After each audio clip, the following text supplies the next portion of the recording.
who are going to risk everything for glory.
Welcome to episode 7 of Bringing Winston Back. I'm your host, Garage Guy Chase. 7 is a beautiful number, and because it is the number 7, the lucky number 7, also coincidentally the week that Dale and I are going to Las Vegas for the first time, I'm feeling pretty fucking good. So starting the show out, I'm excited and I'm happy, and we've got a very fun show for you here on Bringing Winston Back, as we do every week. Got a commercial, a banned NASCAR commercial from Buddy Polly and the squad. Shout out to those boys, the Big Motor Small Blade boys, Seth and Buddy. Put together something good for you. So got some goods to show you. Little fun, poking a little fun at the Charlotte Roval and some of the shenanigans that went down this week. Lot to unpack on the Garage Guys report that will be coming on this episode. Also, very excited to announce that for the first time ever, took us a whole whopping 7 episodes to make it happen, but it came together pretty quickly. I'm excited to announce that our first driver interview during the Garage Guy report will take place today on this show. I've got IndyCar driver Conor Daly, who just finished competing in the Bank of America Roval 400. He is going to join us, so it's going to be fun. Always good to have Conor on and catch up with Conor. Shout out to that hashtag dog pack, because he got that dog in him. And that's a meme that was very popular, and he started saying it, and it just kind of stuck. So But dogs always scrap to win the fight, and Conor definitely has that dog in him. So we'll be talking about that. Got voicemails. Another ring. I'm gonna get a bell. I need a bell that I can ring when really awesome shit happens on this show. We had 20 voicemails this week. Literally 20 voicemails. I cannot thank you guys enough for calling the BWB hotline, which is right there, 504-512-4997. If you call that after the race to give me your thoughts, you're more than likely going to get on the show. But remember, I want to try to keep these shows under an hour. I did my best this week, but I felt like with 20 voicemails, I can't just only do 5. So I did 7 voicemails because it's episode number 7, so we did have some new callers. And look, if one of your voicemails, which some of your voicemails didn't make the show, that's okay. Keep calling. The reason is because a lot of these voicemails definitely have overlapping topics and thoughts. So if someone has some funny humor, or if somebody has a very unique stance or a way that they look at something, I'm usually going to play it. Remember, make your voicemails unique. Be yourself. Make them you. You're not calling Kyle Petty, Jeff Burton, and the boys. You can cuss. You can say whatever the fuck you want. Except for just like really, frowned upon shit. Like, so, and I don't think I need to go into what frowned upon shit is. in today's world. Just don't do that. And just be funny, be yourself, be unique. You'll probably get on. But I did 7 voicemails with a bonus voicemail from Discord Trevor. Big announcements. Garage Guys NFTs. This is the one you've been waiting for, okay? Took me a minute to get here. Garage Guys NFTs. Last week, all right, we gave away another NFT. Each week we're doing that. This week, told you guys last week that this NFT right here, which is my father, Ricky, it's a special edition, very valuable Garage Guys NFT. It's Ricky Ripsig with the drink pointing at drugs. That's what I wrote on the back of the NFT. So I got to pick a winner for this one, and then I'll tell you the special announcement and also unveil the NFT up for grabs on episode 8. So now we go to our random selector board of people that have registered on GarageGuysFantasySports.com. Make sure you have a name and an address, and you are registered. You just have to have an account on GarageGuysFantasySports.com. The winner this week of the very special edition, very valuable, my dad pointing at drugs, ripping cig, probably drunk. Winner is Kevin Brett. Kevin Brett, congratulations. You are now the recipient of one Ricky Ripsig with the drink pointing at drugs. Garage Guy Chase's dad. Him. It was his birthday last week. That's why we're giving that away. So that is going home to Kevin. This week is a special one. Because Chris Bell pulled some shit out of his ass and had good tires and won the race at the Roval, we're giving away Big Bong Bell. That's right. The NFT that rocked the world. If you have seen my clip where I talked with Joe Rogan, then you will know this image and where it's from. So this image right here, Big Bong Bell, is going out because he won the race at the Roval. The child is now a boy. He's grown. So if you tune in next week, you'll see who wins Big Bong Bell. And remember, GarageGuysFantasySports.com.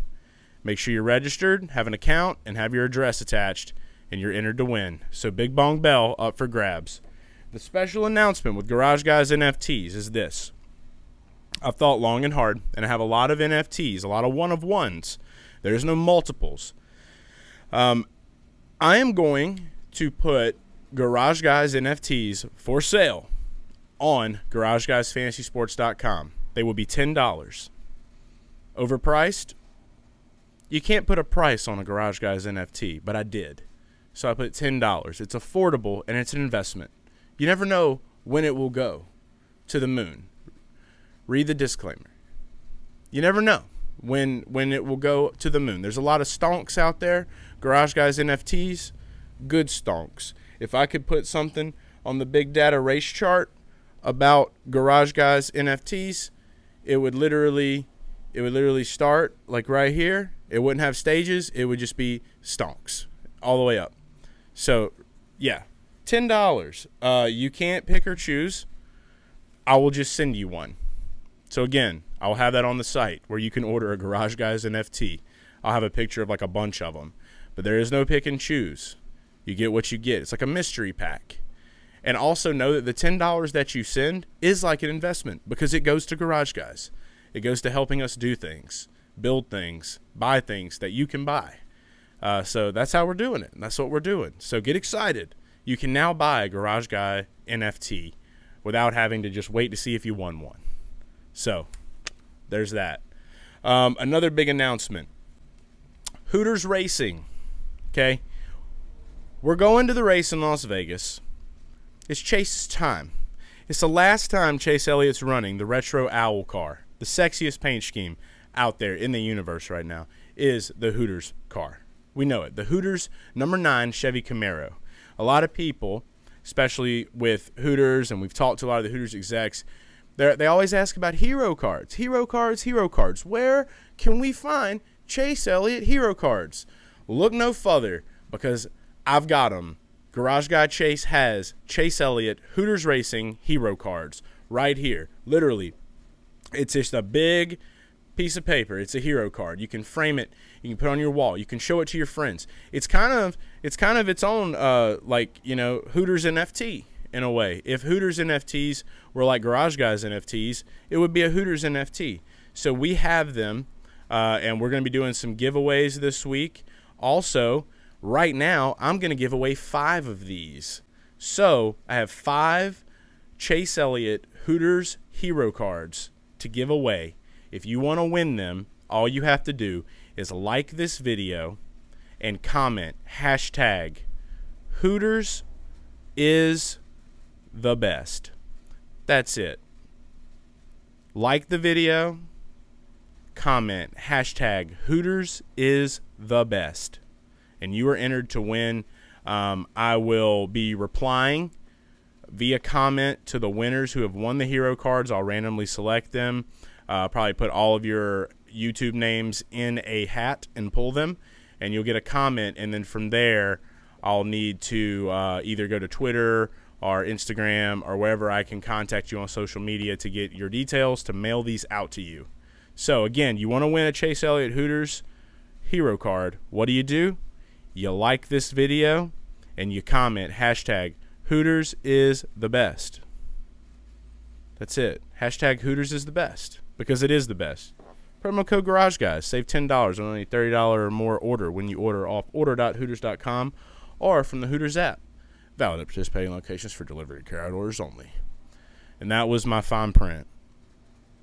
So that's about all the announcements I have for you. We got a big show, packed show. Hope you enjoyed the announcements. Hope you enjoyed the intro as always. But now it's time to go ahead and enter into the Garage Guy RePorT tour. It's Hooters tour. Going to Las Vegas tour.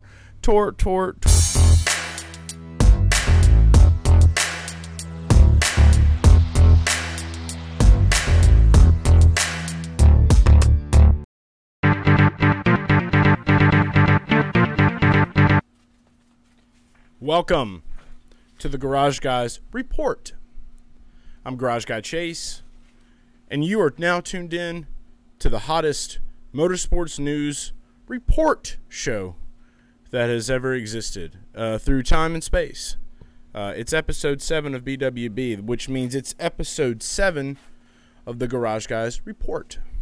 There's a lot to unpack. I'm doing this a little bit later in the week, but like I said in the intro, got some great voicemails, 7 with a bonus. So there is a bonus voicemail that I will be playing as well. But before we can begin the voicemails, the interview with Conor Daly, we have to talk about something we haven't really done ever on the Garage Guys RePorT. And that's breaking news. On Tuesday night, Tony Stewart, that's right, a.k.a. Smoke, a.k.a. Tony Poop Pants, he's furious. And it has a lot to do with what some of the voicemails will be about and what we're going to dig into.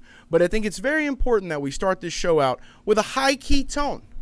Don't turn Tony Stewart into Tony Montana, because you don't want that kind of smoke. Literally, I'm pretty sure that is why the entire phrase, "you don't want no smoke," was invented. Some may say it wasn't. I say it is. You don't want no smoke from Tony? Toneth? You don't want none of that Tony Tone? All right? Tony. Great group from the 90s.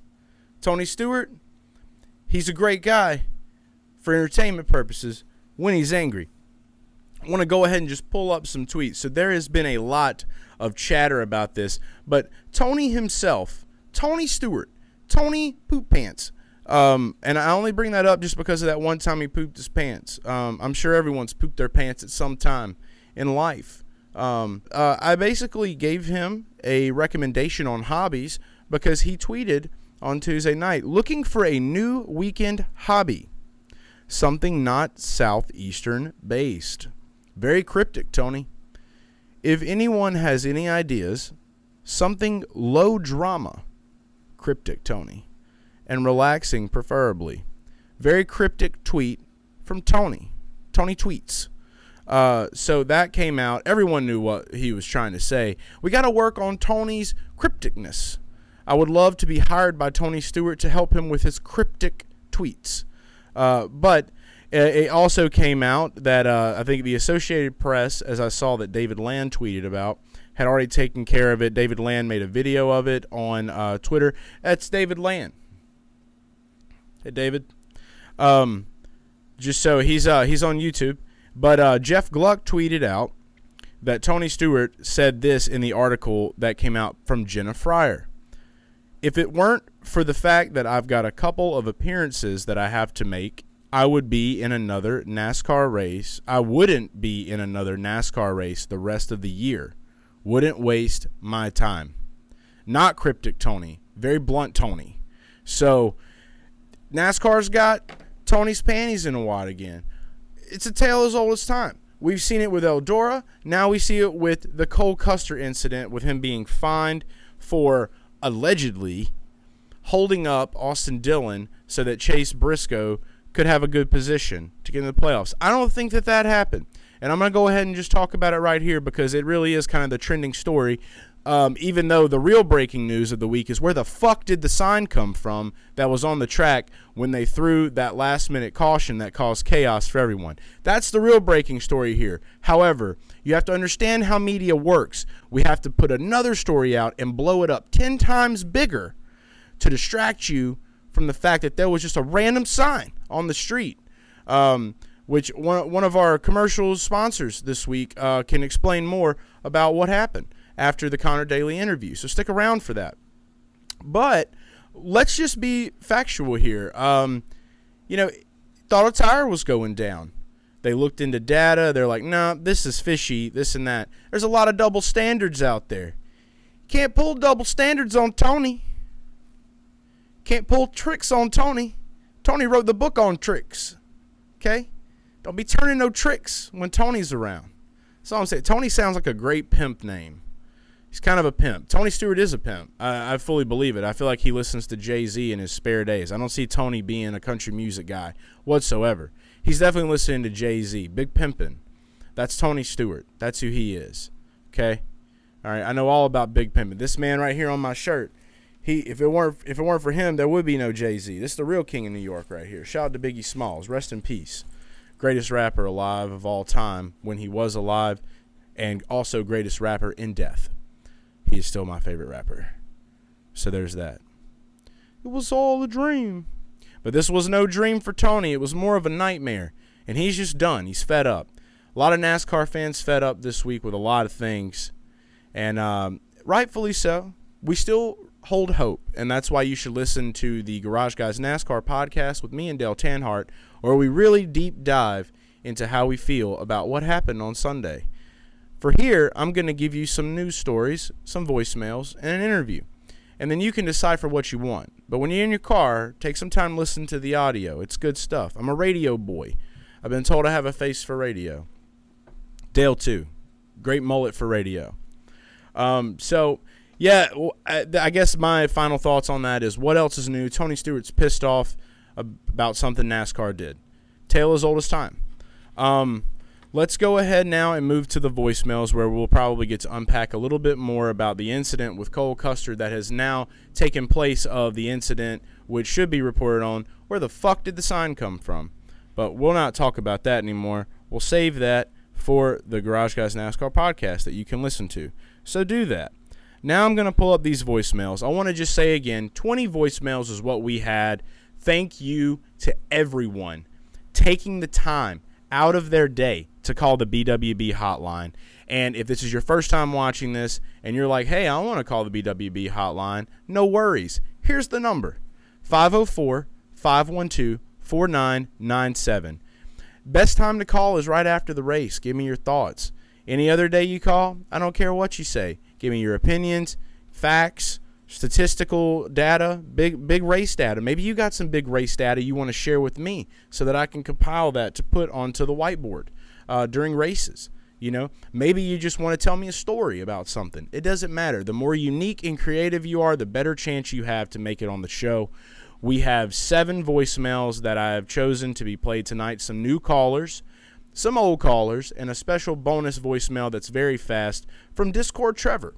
So let's go ahead and stop wasting time. We're going to dive right in with our first caller, returning caller, Curtis McDuffie from the Alamo, Texas. Yeah, hello. This is Curtis McDuffie, Garage Guy Chase. I just watched your video. I'll tell you what, I've been drinking a few glasses of whiskey tonight, but I watched your take on Jordan Peterson and his scary wreck.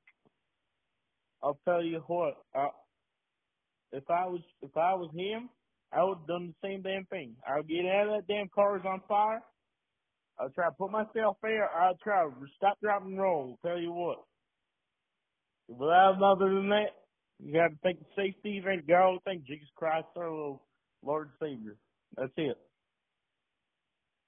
As of anything else, I'll tell you what. Garage Guy Chase, I appreciate everything you've done. Thank you. Thank you for everything you've done for our NASCAR sport. Thank you very much. Curtis McFucking Duffy. It took everything I had. We are glad that Jordan Anderson is not harmed, or is doing better, I should say. He was harmed, but he is doing better. But yeah, Curtis, I'm glad that you would be smart enough to stop, drop, and roll. That's what I hope everybody watching this. I think that's the moral of this story today. The moral of this episode is that if you are on fire, stop, drop, and roll. That's the moral of this episode. I love Curtis McDuffie. I want more Curtis McDuffie voicemails. Let's continue on. Let's go to Reed from Iowa.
Thanks so much for calling, Reed. For those of you that don't know, Reed was one of our winners at the Talladega race last year when we were partnered with Tailgreeter, and got to meet Reed. Drove all the way from Iowa to come to Talladega with the free tickets. I mean, a lot of people didn't drive that won the tickets, and we were giving them away to more people. This man has been Garage Fam through and through still. He serves our country. Salute to Reed. Salute to you, Reed. You're the fucking man. It was so great meeting you and your girl. I'm glad that you're doing well. Glad to hear from you. It's awesome to hear from you. Keep calling, and I'm glad you went to Hooters, and I'm sorry that the code didn't work. There are some limitations to that. So keep trying, and love to hear that you've made a friend of yours a new NASCAR fan. And he's a Chase Elliott fan. So make sure he watches this and puts hashtag Hooters is good. Okay? That's all he has to do. Hooters is good. Hashtag Hooters is the best.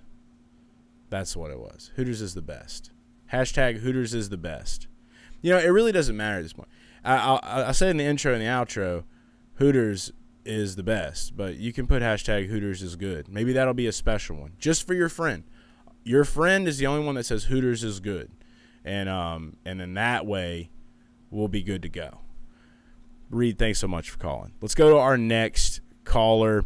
It's Troy from South Dakota. Shout out to Troy. Yeah, this is Troy from South Dakota. What I had for breakfast. You don't want to hear that. Is this even real? Chase, are you listening to this? Yes. If you are, I want you to turn around and imagine you're eating one of those Oreos and then look up and say, "Thanks, Dale." Thanks, Dale. Anyway, whatever. So I find it very interesting. Call this NASCARities. What are we talking about all week? We're talking about the Cole Custer penalty. And why is that? Because nobody wants to talk about the sign that was on the track and the BS caution. Come on now. That thing was there for 20 laps. This was Chase Elliott's win. We all know that. You know, this is 2 weeks in a row now. I don't understand it anymore. How do you bet on this stuff? Here, NASCAR, take my money. Well, I got to get back to my day job because NASCAR actually did take all my money. First things first, Troy. Thanks so much for calling.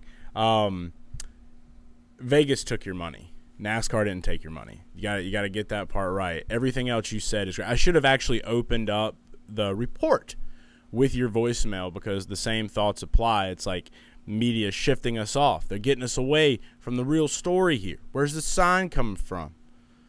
Very important things that we need to uncover. Maybe a NASCARities episode is called for. We're going to have a lot of NASCARities in the off season, so get ready for that on BWB. But yeah, Troy, glad to know that this is real. You know that this is real now. And I did imagine eating Oreos. I love Oreos. But yeah, I'm sorry that you lost all your money betting on Chase Elliott. I did say on this show I did not think Chase Elliott would win a road course race. Technically, I was right. But if there would have been no caution, he would have won that race. He was deserving to win that race. His team put together the best pit stop imaginable for him. They're just rolling. Like Chase had that one in the bag, but is still racing at the end of the day, regardless whether it is a genuine caution, manufactured caution, whatever. A caution came out. We can't control that, and he didn't win the race. And it sucked because it would have been awesome to see Chase win that, but I will still hold true to saying I did not think Chase Elliott would win a road course race this year because he is in oval boy mode, proving that he can rip ovals. So maybe we'll see Chase win another oval race here soon. Maybe a championship. We're getting close to it. But, Troy, thanks so much for calling. I appreciate it. Let's go ahead and move now to Tyler from West Virginia. What's up, Garage Guys? This is first-time caller. I'm from West Virginia. My name's Tyler LaFollette, longtime NASCAR fan. My daddy cut my umbilical cord wearing a number 28 Abilene Ford Thunderbird Ernie Irvin T-shirt. I want to say this is the worst configuration of a road course. It's too tight. It's too dumb. These cars are trash. You go out here and you make it a cutoff race, but it's hardly a race. 105 laps, and each lap's a minute 30 seconds. And, I mean, they go to commercial every single lap. Oh, yeah, here's the leader.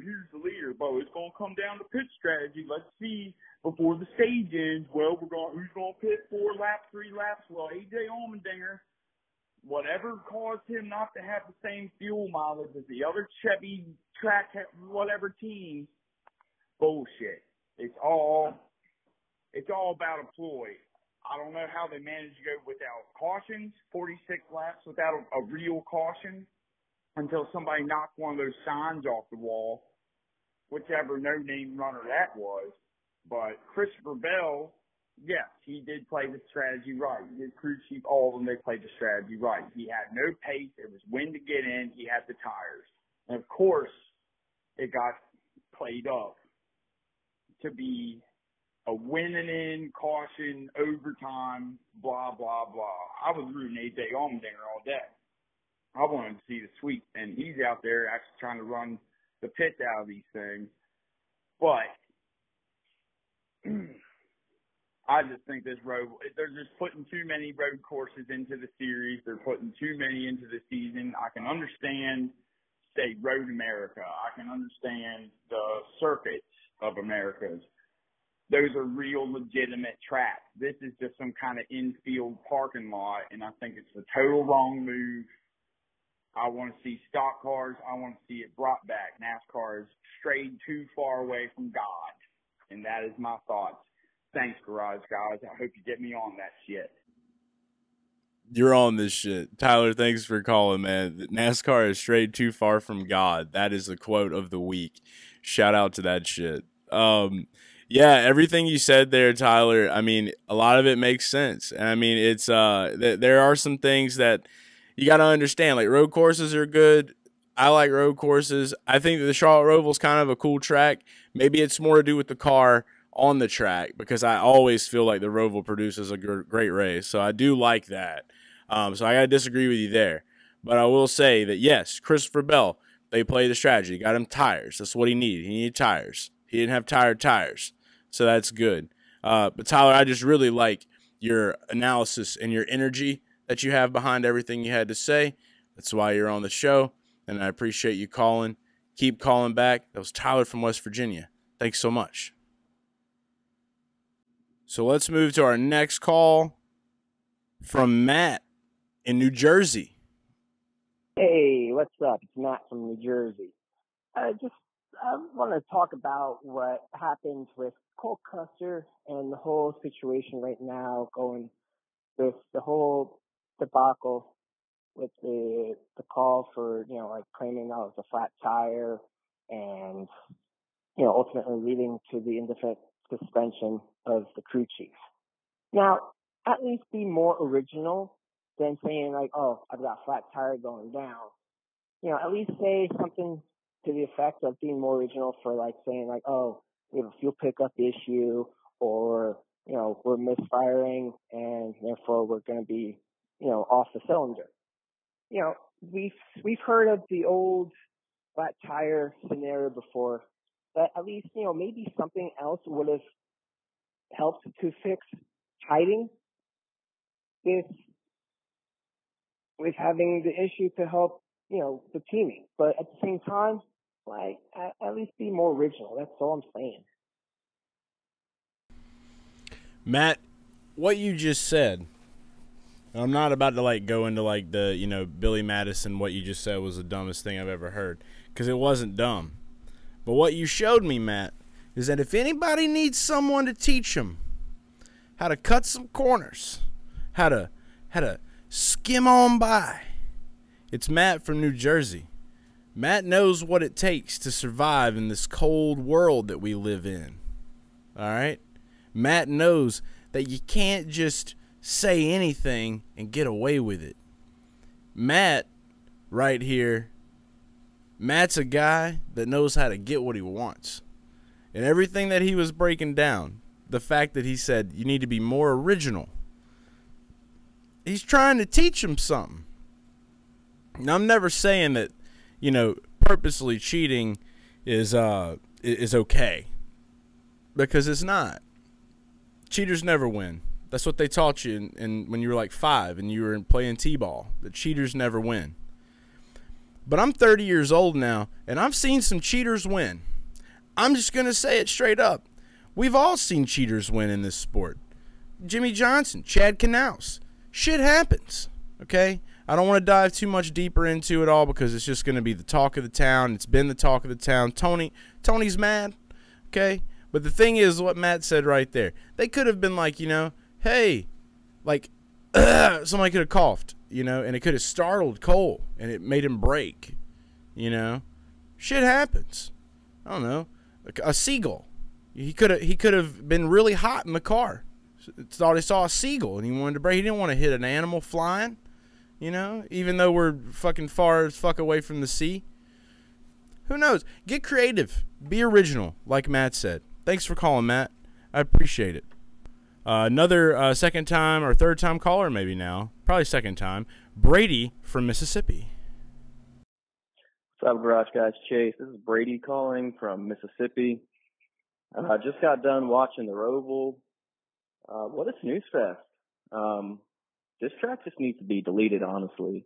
I don't know if it was the package that's going on, or that Gen 7 is ruining a lot of racetracks, although there have been some good tracks over all the years, and I find that it's been pretty good. But, things I could have done today that, would have been more productive. Could have done some homework for class. Could have went bowling. drugs, cut my grass. I like the Charlotte Oval. It's a great track. It just sucks I have to watch 600 miles and 6 hours of it once a year. Not that I like to coach 600, but maybe not 6 hours of a race would I'd like that. And I also just want to say the appeals committee, or as I like to call them, Fraudsters Incorporated, legit calls Larson to not go into this next round. I mean, can you imagine what Rick Hendrick is thinking right now? Who would you rather have racing for a championship for you, William Byron or Kyle Larson? That big of a point swing is it's criminal, honestly. It's criminal. Just some other drivers I saw, shout out Briscoe, going through that chicane, man, out braking. It's like he had to take a shit or something. Great driving. Honestly, I said the race was shit. I did enjoy the last, maybe 15 minutes of it, but that doesn't make a race any good. Also, shout out C. Bell, big boy Bell coming in, growing up. I personally think he's going to be big in the next 2 years. I really hope Toyota doesn't lose out on him. Toyota's really been dropping talent lately. It's really sad. Going to go ahead and make my Champ 4 prediction. I'm going to say Elliott, Blaney, Logano, and Hamlin. Give me your Champ 4 prediction. Let me know if those fucking suck. I personally think they could do it. Maybe not. I don't know. Thanks for taking the call. Talk to you later. Thanks for calling, Brady. Yeah, that's some interesting stuff there. Love the other things you could have done during the day. You could have just, instead of cut your grass and between drugs, you could have just smoked some grass. You could have done two birds, one stone. Food for thought. I'll say this, your fraudster comment, it got me thinking while I was listening to this voicemail. Like, if one of the drivers whoever wins the championship, if that driver has been silent on all of the issues in NASCAR all year, it is 100% a conspiracy. Confirmed. Chase Elliott has been outspoken. I have not heard Joey Logano really say much about it. Haven't heard Blaney say much about it. Haven't heard C. Bell say anything about it. Haven't heard Chastain say much about it. So does that mean Chase Elliott doesn't win the championship? If Chase wins the championship, probably no conspiracy. And Denny Hamlin as well. There's no way he can win, right? He's been the most outspoken of all of them.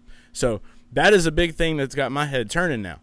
Who are we going to see win this championship? If it's a driver that hasn't talked any shit about the car this year, probably conspiracy.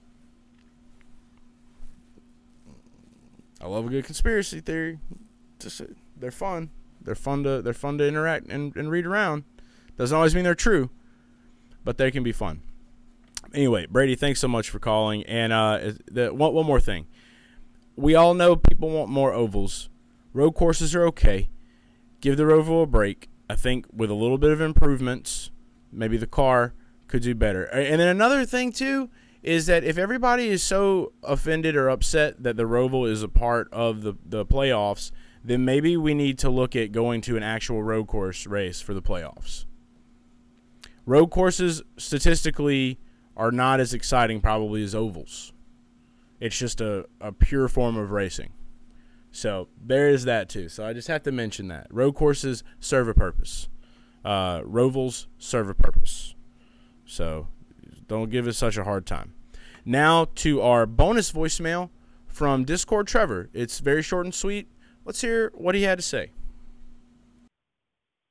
What's up, y'all? Discord Trevor. I was just calling to remind everybody that Denny Hamlin is still the biggest bitch in the whole wide world.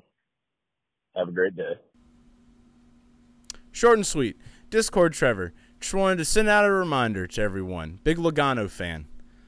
So, yeah. Love Discord Trevor. Great guy. And he actually was with Buddy and Seth at the Roval this past weekend. If you don't follow all of them, definitely go check out at the Buddy Polly, and I think at Dolbowski. You can find them. Just search Big Motor Small Blade. You'll find Seth and Buddy, and that's where you can follow them at and see their adventures over the weekend. So I know they were there. They had some insight. They have a podcast as well, Big Motor Small Blade. Give that a listen and check that out on YouTube. Before we go into our interview with Conor Daly, we'll to say that Noah Gragson is in the 48. Bowman will not be running the rest of the season. A lot of people are still wondering what's up with Kurt Busch. Denny's came out and said there'll be an announcement on that soon. Just wanted to brief you a little bit on what's happening. So Noah Gragson, Cup car in the 48 at Vegas. He is a Vegas boy. Being a Vegas boy, I just want to say that he rips pretty good top at Vegas. So he'll be racing in the Xfinity race, and he'll be in the Cup race in the 48, which won this race earlier in the year. Hendrick is Fast Equipment. And giving you a betting tip right here on Bringing Winston Back, at this very moment, and the odds may very well move, plus 5,000 on DraftKings to win the pole. That's as far as I'd probably go. I think he's like plus 6,000 on Caesars to win, Noah Gragson. So if you want to go crazy boy, plus 6,000 to win on Caesars. But the pole bet, plus 5,000 on DraftKings, I like that. If he doesn't get the pole, I'll probably play him in DFS a lot because I have a feeling he could probably easily get a top 10. Those odds are nowhere near as lucrative. But odds aside, reports aside, and voicemails aside, thanks to everybody that called. Keep calling. Remember the number, 504-512-4997. That's the hotline. I usually shut it down by like noon on a Tuesday, and like this week I extended it to 10 a.m. Eastern time on a Wednesday. So it just depends on when I do this. But there was a lot of news. I'm glad we extended it. It's been a crazy week for me dealing with internet stuff, which, by the way, they came and installed. It was not fiber optic internet. So now I know for a fact that I'm going to be getting a dedicated line of fiber optic. Excited. 60 days is what I'm looking at for them to install it. So come 2023 NASCAR season, there's going to be a lot of live streaming right here at the BWB studio. It's going to be exciting, and I'll have fucking fast-ass internet, do a little bit of redesigning in here. We're going to make it fun. We're going to expand the show, so get ready. But now, I would like to welcome on our first driver interview ever, Mr. Conor Daly. We now welcome our first driver guest to the new show, Bringing Winston Back. Have not had a driver guest on this show yet, or any type of actual guest other than a character that I made up in my brain.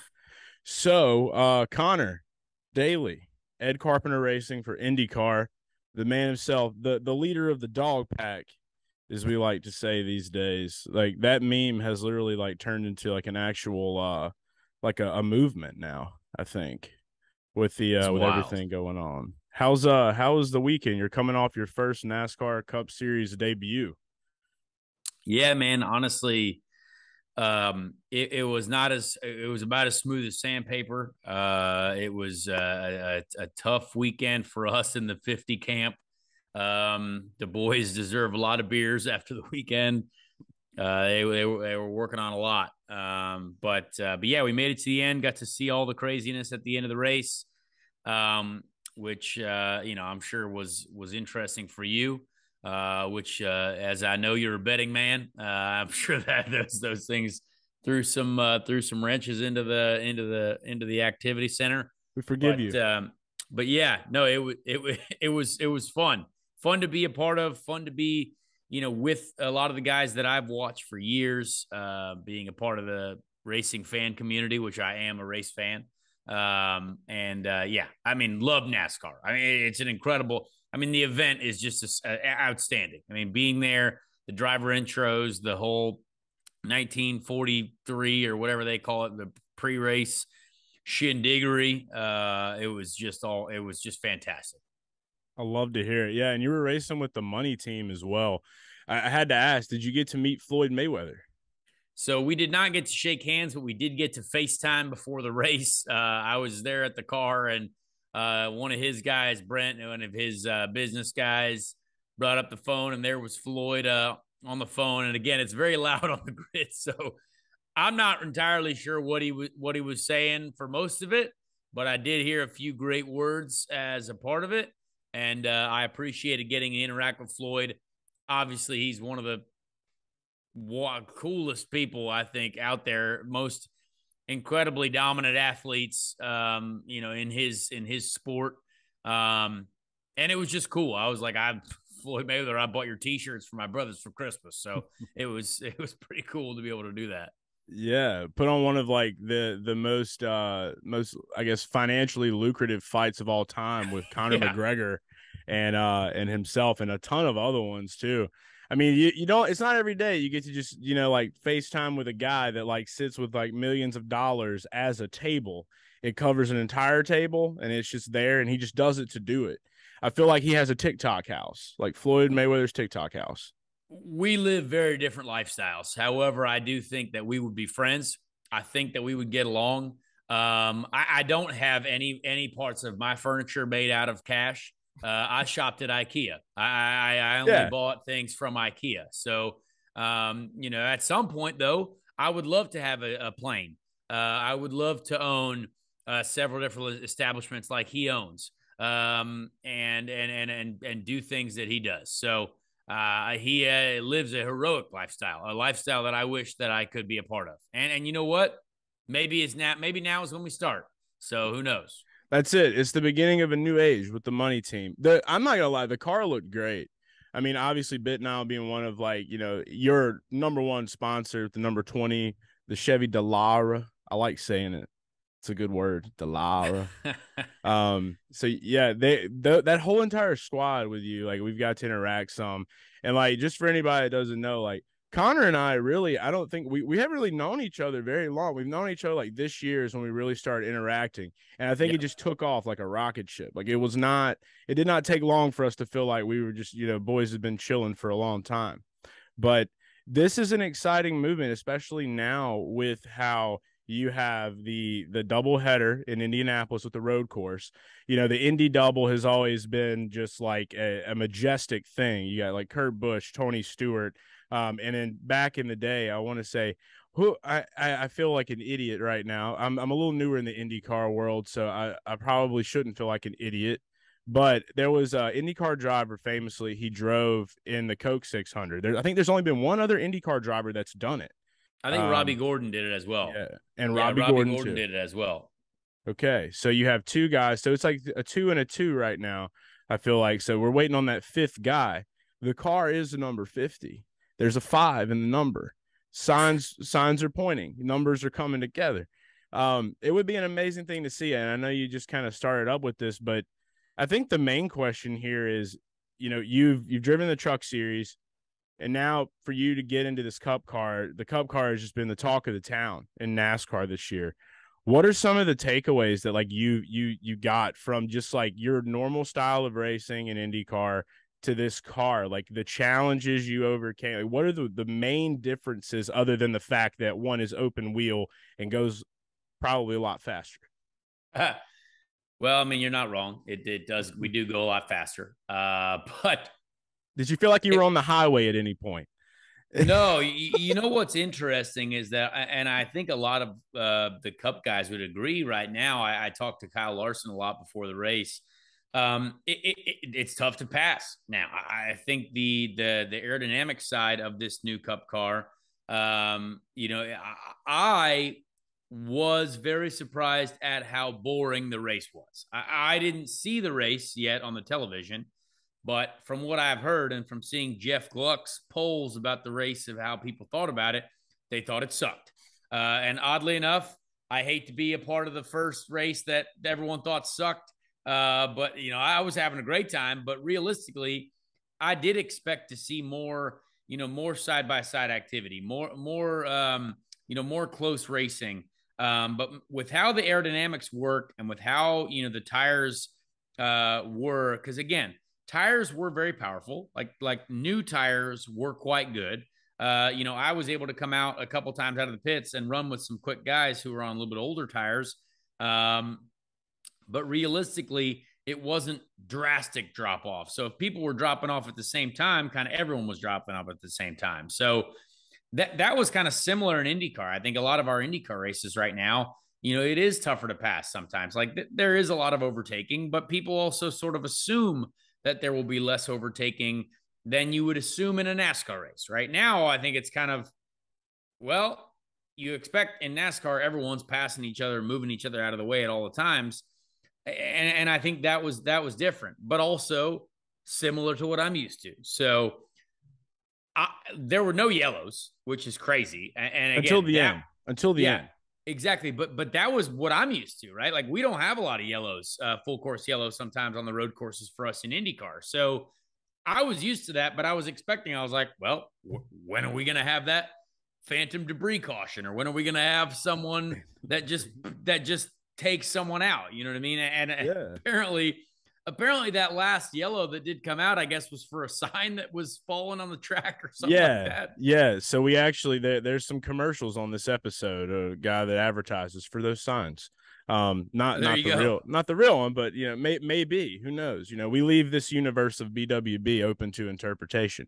But yeah, it was funny. Like Hamlin came out after the race and was talking a little bit about it and was saying like how that sign had been there for a while and then it just automatically, but I'm guessing that the sign wasn't in that area. Maybe the wind came and blew it or something. But the moral of the story is there is a loose sign flapping around. You probably want to take care of that a lot quicker than when there's like 5 laps to go and people can speculate, I see what's going on here. Now I never saw that sign. I'm not going to lie. Okay. Never saw it. So I have no idea why we went yellow at the end. It was honest. You're laser focused. Like, I mean, I feel like for you being in the car, like laser focused, like Denny Hamlin's probably one of those guys, like he could smoke a cigarette while he was racing. Probably, he's been doing the Cup Series for so long. You put him in an Indy car, he's not going to see anything. Guaranteed. It's true. So it's just the gives and the takes of that. But who's to say? There's a lot of hearsay out there. There was some events, but yeah, at the Roval, man, when you get a caution and especially late in the race, like you're right into that turn 1, you got to run it. How aggressive that can be. And that's where the chaos is going to come. And I personally, as just like a race fan, like I've matured past the point of just Talladega fan waiting for wreck. There's a lot of those guys and girls out there, nothing wrong with them. They pay money for the tickets just like we do. But at the same time, it's like you go watch a Formula One race. You don't hear anybody upset that Max Verstappen's got a 30-second lead, and you're watching the back of the pack to watch the overtakes. And that's where you're getting the majority of your action. So the playoffs being on the line, they had a lot of that going too. But I mean, we talked about it on the podcast, Dale and I. Like Chase Elliott, in our mind, kind of won that race. Like he had it in the bag if that sign wouldn't have been on the road. But I guess that is racing. You never know when the caution's going to come. You don't know how it's going to affect, and you can't really always prepare for that. Yeah, and what was really interesting is obviously I was trying to stay out of people's way, and I had Chase Elliott. He did lap me at one point. Thankfully, a photographer did take a photograph of it, so I do have a photograph alongside the 9, which I will use at some point, I'm sure, when he becomes champion again or when he wins a large event or when anything like that. Now we have a great photograph for. But what was interesting about that at the time is, like, obviously I wanted to try to keep up with Chase and see what was going on. We had our issues. I think we were on we were not in a great spot at the time, but Chase had a large lead. Like Chase was way out in front of people. And I let Chase by, and like, I didn't have to worry about anything else because realistically, we were just kind of, we were coming into pit soon anyway. So very interesting to see that. Hate that he lost, that type of a lead. And obviously, when I interpret the last couple restarts, I thought I was in a different motor racing series. Like that whole day, everything was very clean. There was a little bit of, bumping and door rubbing from here, that, and whatever on the restarts from the stages. But those last 2 restarts, I mean, you might as well have just struck the place with lightning and just everything had changed. Like it was insane. And I mean, when I went into turn 1 and I saw about 9 cars in the wall in turn 1, I mean, that was the NASCAR experience right there. I mean, I was just excited to be a part of that at that point. Hell yeah. No, I can imagine. It's like For Whom the Bell Tolls by Metallica comes on over the speaker, Yeah. and it's like whoever, good luck, best of luck, regards. Yeah, I mean, my spotters in my ears too were like, yeah, let's just hang back, because again, I was on my own lap, and I knew there were a couple other guys that we wanted to beat, but realistically, no one was on our lap, so we didn't have to worry about much. But they were like, yeah, everyone's gonna crash. Just wait for it. And they were right. And they're like, yep, oh, we got more people wrecking here. Oh, we got more people wrecking here. They're wrecking again. I'm like, man, there's a lot of activity going on here in my headset. Right. Yeah, it's a different world. Like you said, the loudness, I think that's the main thing, is like trying to like keep up and hear everything, keep up with the technology you had. I know that like the sequential shifting is probably different, and I'm sure that was fun for you to be able to do as well. Like I said, I read an article earlier today, I think on IndyCar, it was talking. I also read that your backup camera caught on fire. Yes. So you had, thankfully, we're in the same age group to where we drove cars without backup cameras. So it's all good. We could survive that. Me, I don't though, think tougher.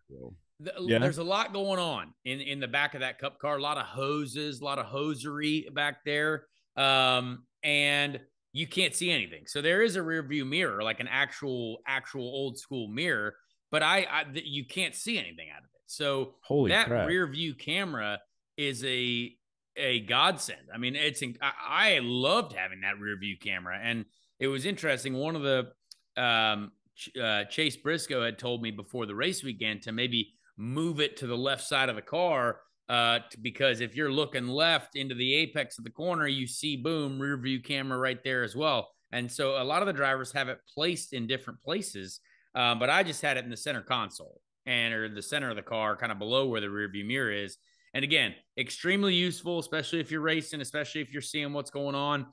I did not have it when Brad Keselowski was right behind me, and I was like, man, I need this, because my spotter, he would be saying in my ear, he's like, all right, he's 4 back, 3 back, 2 back, right on your bumper, because they would have a little bit better of basically Brad was kind of rolling more entry speed in, and I was getting a better exit out of the corner. But again, tough when you don't have that camera. That is definitely something that I think is quite nice that these new Cup cars have, but ours burned to the ground. Yeah, I mean, that right there with the hosiery and everything, I can understand why you need that now. I'm thinking we got like a normal window back here. That's just for the youngins, so it's not for the youngins. So that's good.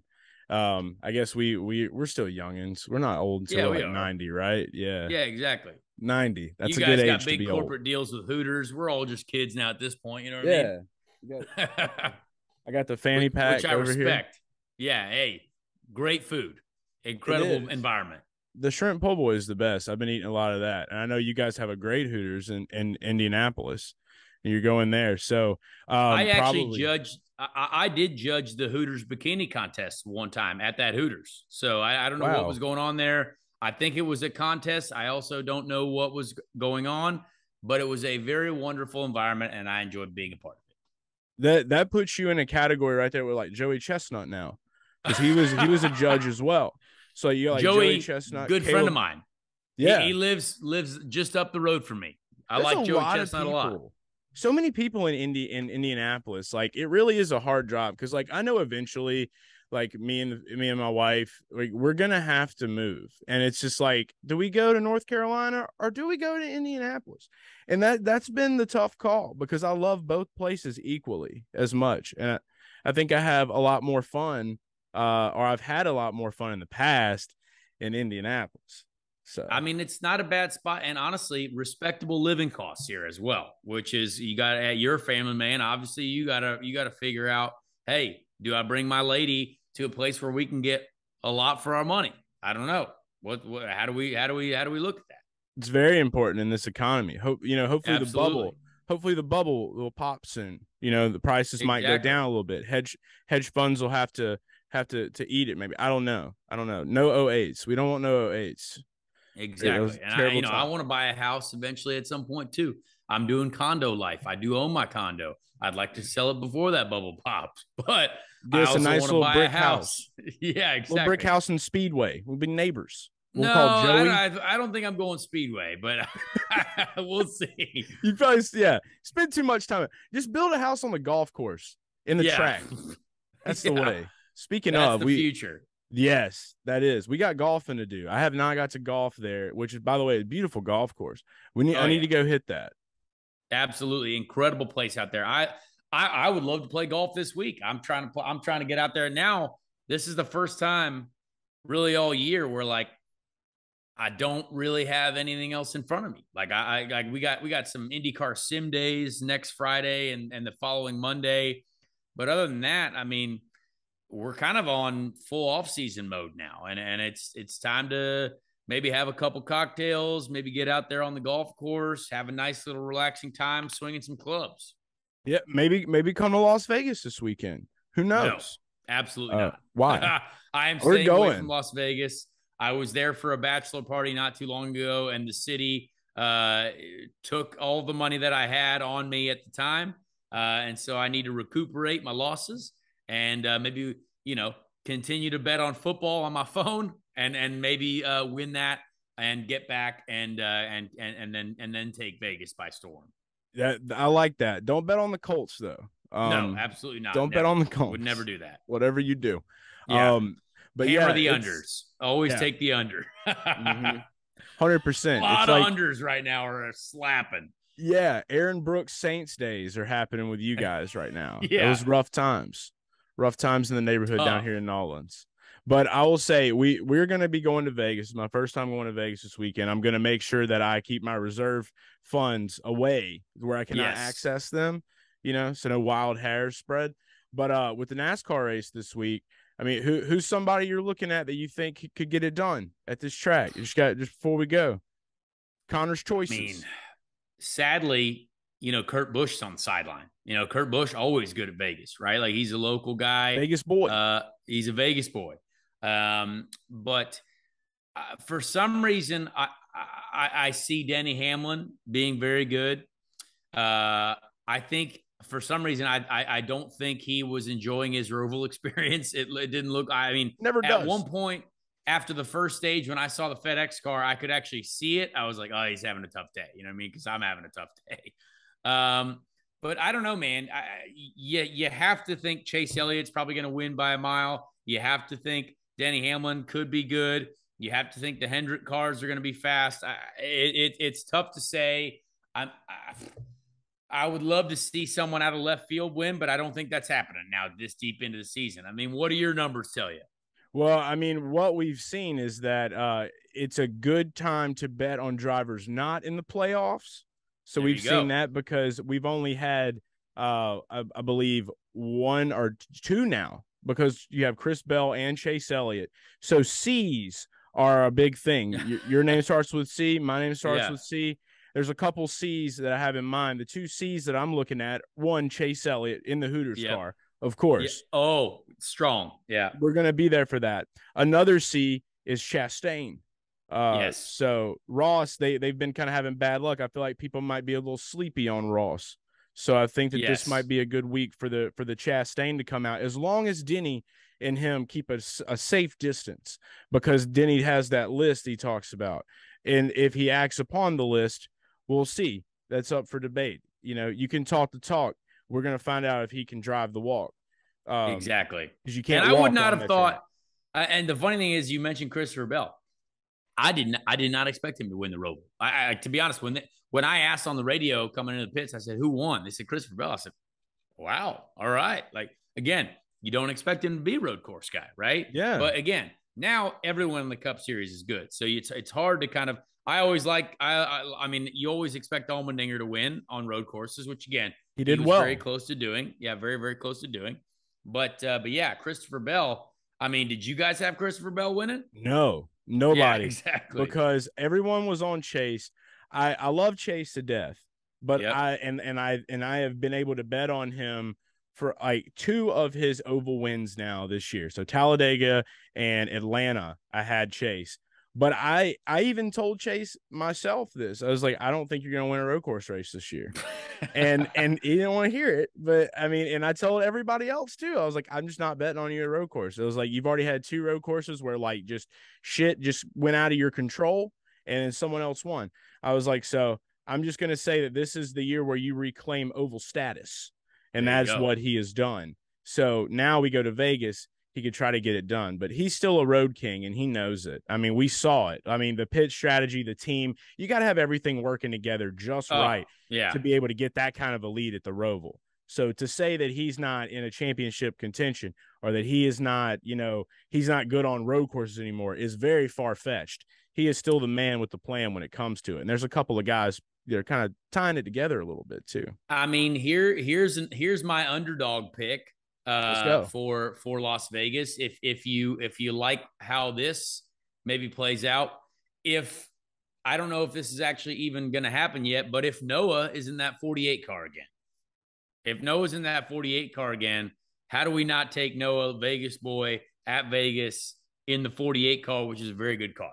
That's big brain thinking right there. How do we not like that? It's good. And look, it's already worked once this year at a track similar, right? So you look at Kansas, Kurt Busch won in the 45. I was one of the only folks that bet on Bubba Wallace to win plus 2,000. See, that's incredible. Good for you on doing that. I don't bet on motorsport, obviously, because I'm a motorsporter, but I like to see how people do that. Exactly. So it's just because the car was in really good condition. We saw the 48 car at Las Vegas earlier, great condition, already won at this track. Different driver in it, propelled to victory. Plus, he's going to Petty GMS. What better to have on your record than I was able to conquer the hometown curse faster than anyone else? That's wild boy energy. That's Noah Gragson. You know, I like it. I mean, I see Noah doing great things. Obviously, he's won everything recently. And also chugged about more beers than really anyone else. My favorite part about Noah Gragson was he called me on Thursday before my Cup debut, asking what was going on. And I said, "Hey, how are you doing?" He said, "Well, I had to have my first water of the week," which I respect the heck out of that guy for saying that, because he's having water on the Thursday before his, double weekend of racing Xfinity and Cup. Proud of him. He's come away, man. Yeah. Very proud of that guy right there. Love him to death. We love Noah. Dat boy, Noah Gragson. We love him. I mean, successful guy. I mean, it is. Who else deserves to be in the Cup Series other than that guy right now? I don't see anyone else who's throwing down as many wins as that guy. But guess who else is going to be in the Cup Series now full time? Allmendinger, also deserving of that ride. Yeah, the 2 best guys in the Xfinity Series are moving up now. So it's going to be cool to see how everything shakes out, man. And I think we got it's Chandler Smith is another good friend of the show. He's going from trucks to college. So that's going to be deserving. An interesting deal. I love to hear it. And hopefully we'll be seeing you do the double at Indy back with TMT, possibly. Maybe. Who knows, man? We got a lot. I know BitNile, our sponsor, who made it happen. I owe everything literally in my life to them right now. So, an incredible partner to have. It's the driver dream to have, a supportive partner who's enjoying being a part of it like they are. And we'll see. I mean, they keep throwing out this number of me doing 4 Cup races next year. And I don't know how or when or why, but they keep throwing that around. I know they met with a lot of people over the weekend. So we'll see what happens. There's great business to be done in NASCAR, and we're out here trying to do business, because motorsport, without business, there's no motorsport, because the business does help put those cars on the racetracks. No, 1,000%. And I love to hear that. So four potential races. I love that. I want to draw like a little guessing chart. I'm going to draw a little guessing chart and try to figure out. I'll send it to you later on. But no, the thing that I love the most about it is that we're taking drivers from the IndyCar series and we have NASCAR. I want more crossover, and I feel like the fans need more crossover, because what you guys do in IndyCar is spectacular. There needs to be more eyes on it. I fell straight in love with it this past year. Like, I'm going to be buying me some IndyCar garb. I mean, obviously, I wear old school. Shout out to Biggie Smalls and Winston. That's what we're doing today. So it's a thing that I know. For one, I'll be buying me a Bit Now Ed Carpenter shirt. That's coming. I And then for appreciate two, that. just getting more people to go to multiple racing events. I want to see. I think IndyCar and NASCAR should be should be like what is the little symbol like? Here's F1, here's IndyCar and NASCAR. That's the Yeah, way I it should mean, be. and obviously you're a big NASCAR guy. Let's not stray away from the fact that we've got an incredible Bush hood behind you and Dale the King, right? Like an Well, some incredible. I mean, Oreos. obviously not Richard Petty's the King, but they're in several different areas. Dale Earnhardt Sr., an incredible NASCAR. legend, right? We'll call him a NASCAR. Exactly. Yeah. So I look at the race over the weekend and I see, oh wow, over 2 million people are watching that, right? Like there's an incredible fan base for NASCAR. Do you see it possible to get some of those people to watch IndyCar races as well? I don't know why there isn't more crossover. Do you see, like, you're a person who is basically a guy who's also found some crossover. You're like, I want to watch both races. You know what I mean? Why is there not more of that? And I see you as a person who I've enjoyed getting to interact with because you obviously know everything about NASCAR, big brain stuff. And why can we not enjoy IndyCar as well? This is where the big brain stuff comes into play. This is the big data race chart. There So it is. We do a lot of that. We do a lot of that stuff there. I like to have fun with it. But yeah, no, it's the truth. And I think that a lot of it just has to do with making it fun. And that's where that's what I've realized in today's time is that with NASCAR, the thing that got me into NASCAR was because I would watch a lot of content on the internet and I just didn't really see a lot of things that were interesting and appealing to me. So I said, well, if no one else is doing it, then I'm going to just start doing it. And it just kind of grew from there. And I think that IndyCar could use that same thing. And who knows, we've made a lot of friends in the IndyCar world, you included as one of them. And I definitely want to have some more conversations and see what we can do to keep making that exciting and fun. For one, the betting market, you can't talk about that. So your ears are closed, but we're not allowed. I will say that that has done wonders for NASCAR. And that's something that we have been a big part of, kind of helping to grow and develop that industry. And I would love to do something like that for IndyCar as well. Getting DraftKings fantasy lineups, more fantasy interaction. You guys have a great fantasy game. I was talking to a guy the other day about it, and it's like, why aren't more people playing this? Like, they need to know that it exists. So I think that going into 2023, I played IndyCar fantasy. That was something that I was allowed to give tips on all last year. I was doing a show with Racer about who I thought, that didn't have to do with gambling, but it was a fantasy lineup, and I got to give my picks on who that was, which is almost the same thing. Yeah. So I love the idea of, obviously, I love to talk about, betting on football because I can do that, obviously. Oh, yeah. We're going to have you on our show again for that. We're going to have 3 bets for you because you're going to be a part of poll picks this year. That's coming. Exactly. So I do think I can definitely comment on the fact that for sure I think there needs to be more of a sports gambling feel for motorsport and IndyCar. And even this year at the Indianapolis Motor Speedway, there was a whole Caesars betting arena in the middle of the track. Yes. So we need more of that. I think that gets people engaged. It gets people going. I will never tell you who to bet on because that's illegal and it's you not can't your job. do that. But again, if you have fun doing that, awesome. You know what I mean? Yeah. If you do it respectably and responsibly, then awesome. And I think there does need to be that, that again, make it fun, make people want to be involved. We need about another 1 million people per week to tune into IndyCar races. And I don't know how we do that. If I knew how we do that, then I'd probably be making a lot more money. But there are a few things that we can do together, hopefully, to be able to do that. Yeah. Yeah, and there definitely is that. Like I said, it's coming. I believe. Like I said, the motorsports. I believe too. This show that I've started here, we have fun. We do sketch comedy. Obviously, you're the first interview here. My thing about it is it's all about making motorsports fun again because whether people know it or not, we're on a trajectory right now going back into a motorsports renaissance. So we're in the early 90s of where motorsports was right now. And then by the mid to late 90s, that's when it really popped, because you're seeing the upward trends now. That's right where we were in like 92, 93. We're just, history repeats itself. It's coming.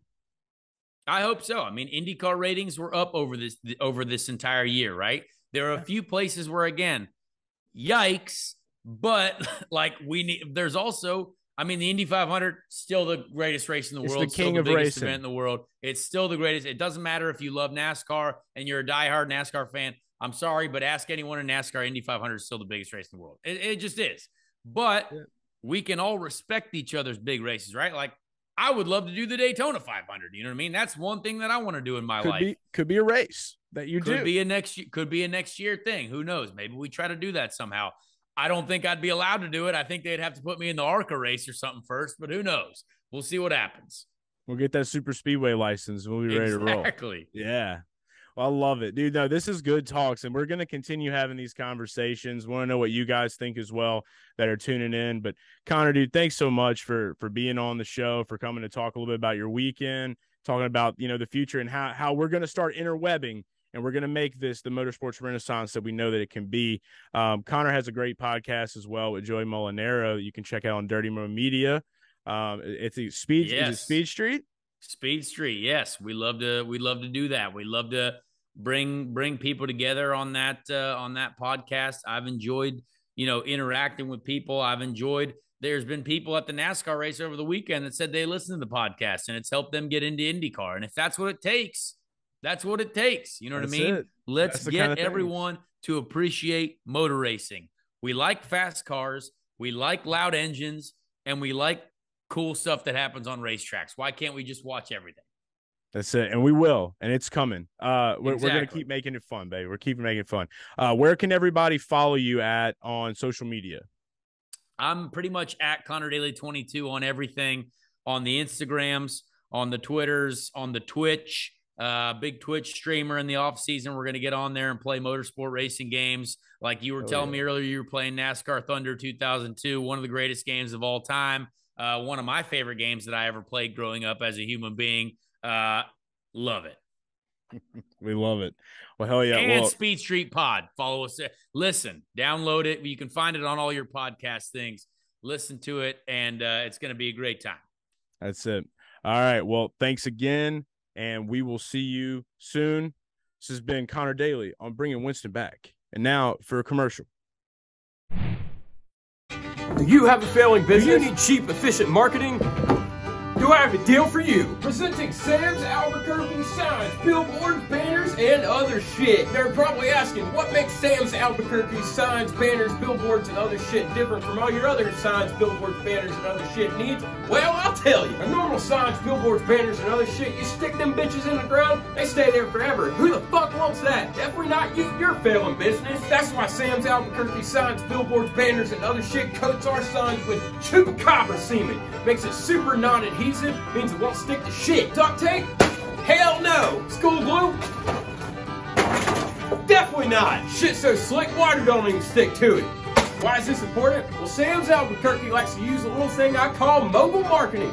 That's right, with a small gust of wind and a large toot from your Aunt Linda, your sign is sure to be the next caution at a NASCAR race near you. Most importantly, plastering your brand all over the boob tube. To get your Sam's Albuquerque signs, billboards, banner, and other shit, call 1-800-726-7252-877-83-7783. That's 1-800-726-7252-877-83-7783. Today! Ayo, hey! I hope you have enjoyed Bringing Winston Back episode 7. Shout out again to Conor Daly for being on the show. Great talk with him. Make sure you follow him on all social media. He's fucking great. Electric guy. Love him to death. Again, don't forget, guys, NFTs, okay? Show 8. You get Big Bell Bong, Big Bong Bell, Bing Bong Bell, whatever you want to call it. It's literally Chris Bell with a joint in his mouth. So you'll get that, and you have to be registered, GarageGuysFantasySports.com. Make sure your address is on there to be entered to win. Literally, no purchase necessary. This is the one that's up for grabs on episode 8. So make sure you do what you need to do. Don't forget, we're going to Las Vegas. We'll be there. Hero cards. Chase Elliott Hero cards. I've already told you what to do in the intro, but just in case you skip that and you're here now for some reason, like this video and comment hashtag Hooters is the best, because it is not telling a lie. It's the best. It's great. We love it. Hope you've enjoyed the show. It's been crazy. I'm excited. I'm going to get ready to go to Las Vegas, and I will see you guys on the internet in Las Vegas this weekend. Hopefully I'll see some of you at the race. It's going to be a good time. Check Action Network for my picks. Make sure that you're paying attention to the Discord because it's free. And then I'll have some DFS plays for you this weekend as well. So don't miss it. Listen to the podcast. Do all the things Garage Guys. Follow me at Garage Guy Chase everywhere on social media. Everywhere in the world. Everywhere that literally social media exists. I'm Garage Guy Chase. It me. This is Bringing Winston Back. It we. Because we are bringing Winston back together. You're watching this. I'm doing this. It is all of us. It's teamwork, baby. We're bringing Winston back. Look around. It's the truth. And you know it. Motorsports, baby.